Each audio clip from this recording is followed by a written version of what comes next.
All daily विजय संघर्ष समिति के जितने भी लोग हमारे साथ जुड़े हुए हैं, जो कि हमारे मिड डे मील कुक हैं, आशा वर्कर हैं, सीपीडब्ल्यू वर्कर्स हैं, लैंड डोनर्स हैं, रूरल डेवलपमेंट के लोग हैं, इरिगेशन फ्लड कंट्रोल के हैं, पीएचई लैंड डोनर्स हैं, तमाम और भी संगठन हमारे साथ हैं, डिपार्टमेंट हमारे साथ हैं, जिसके चलते आज हर जम्मू के डिस्ट्रिक्ट से, तहसील से लोग आए हैं। चाहे वो पुंछ की बात हो, चाहे वो रजौरी की बात हो, चाहे वो सांबा की बात हो, चाहे उधमपुर की बात हो, चाहे रामबन, चाहे हमारा आरसपुरा जम्मू हो, तमाम एरिया से हमारे लोग जो आए हैं वो इस आस के लिए जो है हमेशा बढ़कर बाहर आते हैं कि आखिर वो दिन कब आएगा जिस दिन उनकी सुनवाई होगी, जिनके पास खुशियों की लहर आएगी और जब अपनी ऑर्डर को, अपने मिनिमम वेजेस एक्ट, जहां उनके लिए रेगुलर पॉलिसी का जो एक ऑर्डर है वो पास होगा, तो उनके घरों के अंदर, उनके बच्चों के अंदर, उनकी फैमिली के अंदर खुशहाली का माहौल होगा।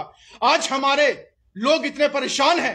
और एक मैं सबसे बड़ी बात आज आपके सामने बोलना चाहता हूं कि जिस दिन बजट पेश हुआ उस दिन हमारे एक यूनिस, हमारा भाई रूरल डेवलपमेंट डिपार्टमेंट का बजट सुनने के बाद एक शॉक में उसकी जान चलेगी, यानी कि हार्ट अटैक से।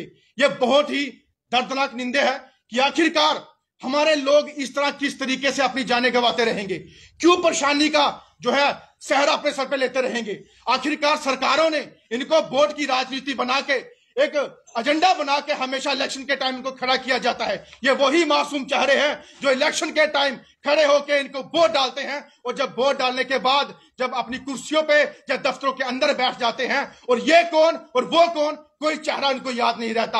और इनके पीए सेक्रेटरी, प्राइवेट सेक्रेटरी, उनसे अपॉइंटमेंट लेने के लिए 4-4 महीने लग जाते हैं, बट वो नहीं लोग मिलते। लेकिन अगर इनके साथ इंसाफ नहीं हो रहा, लेकिन हमारी संघर्ष समिति कभी पीछे हटेगी नहीं। ये पहले से हमारा ऐलान था और हम लोगों ने पहले से कहा था कि बजट सेशन के अंदर अगर कोई भी निर्णय इनके लिए नहीं लिया गया, जो हमारी 4 मुख्य डिमांडें थी, जिसके चलते पहली हमारी मिनिमम वेजेस एक्ट एज पर यूटी जम्मू कश्मीर के अंदर लागू करना चाहिए, और दूसरी हमारे रेगुलेशन पॉलिसी यहां पे लागू करनी चाहिए, और तीसरी रिटायरमेंट पॉलिसी क्या के लिए बढ़ाई है वो हमें बताइए।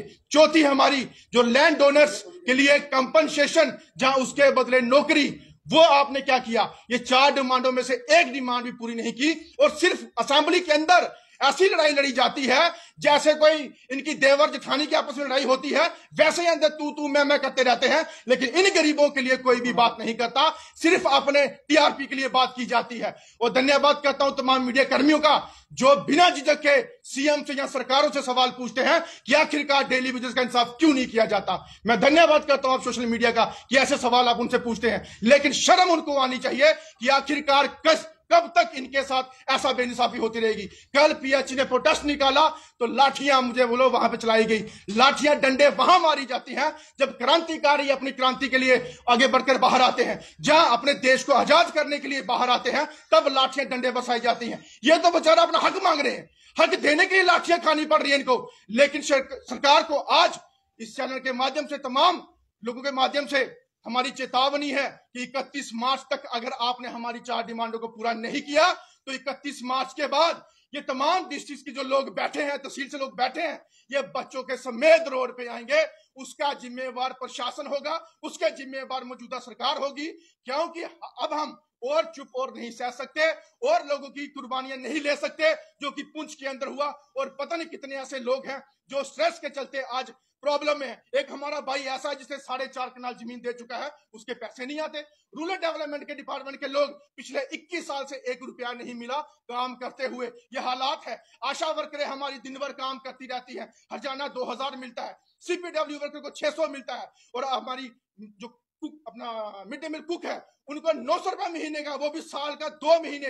बाकी पैसा कहां जाता है, ये प्रशासन के ऊपर सवालिया निशान खड़ा होता है। और इसके लिए हम लोग जो है आरटीआई भी लगाएंगे और सेंट्रल मंत्री से मुलाकात करेंगे। अगर आप पैसा देते हो तो कौन खा जाता है हमें बताइए। और जिसके चलते हम लोग जो है सरकार को बोलना चाहते हैं, जल्द से जल्द इस बजट के अंदर हमें कोई बात नहीं करनी, कोई आपस में बहस नहीं चाहिए, मेमोरेंडम नहीं हमें देना, सिर्फ हमें बिल पास चाहिए। कर सकते हो तो 31 मार्च से पहले करना, नहीं कर सकते तो 31 मार्च के बाद ये सब जन से लाभ भुगतने के लिए तैयार है।